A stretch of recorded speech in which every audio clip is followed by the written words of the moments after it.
லூக்கா 11 அதிகாரம் சோத்திரம் 10வது வசனத்தை ஒன்று வாசிங்க. இப்படி ஒரு காரியம் சொல்லப்பட்டிருக்கு, வாசிங்க. லூக்கா 11வது அதிகாரம் அதோடைய 10வது வசனம். ஏனென்றால் கேட்கிறவர் எவனும் பெற்றுக்கொள்கிறான், தேடுகிறவன் கண்டடைகிறான்,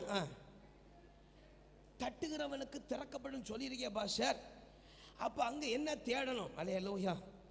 அதுக்கு முந்தினியும் பின்னியும் கீழே வசனங்களை நீங்கள் வாசிக்குமோ, சுவிசேஷ நாட்களில் கர்த்தர் சொன்னார், என்ன அறிந்து கொள்ளுங்க. அல்லேலூயா, அல்லேலூயா, hallelujah.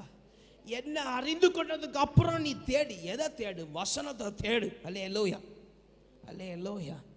Get answer from him. Hallelujah. Not from the worldly life. உலகத்திலேருந்து என்ன செய்யாத பதிலை தேடாத. அல்லேலூயா. அந்த தேடுதல் கிறிஸ்துவிடத்திலிருந்து பதிலை பெறும்படிக்கான தேடுதல். அல்லேலூயா. கிறிஸ்துவை கண்டடைக்கும்படியான தேடுதல் அல்ல. அல்லேலூயா. நான் முதல்ல சொல்ல, நீ கிறிஸ்துவை தேடாத. கிறிஸ்துவன் கூட தான் இருக்கிறார். அல்லேலூயா. He is always with you. அல்லேலூயா. நீ ஏசப்பா என்ன கரம் பிடிச்சு நடத்துகன்னு அவர் கரம் பிடிச்சு நடத்த போறார். அல்லேலூயா, அல்லேலூயா. வேதவசனம் சொல்லுகிறது, தாய் உன்னை மறந்தாலும், தந்தை உன்னை மறந்தாலும், உற்றார் உன்னை மறந்தாலும், உறவினர் உன்னை மறந்தாலும், அவர் நம்மளை மறக்காத ஆண்டவர். அல்லேலூயா.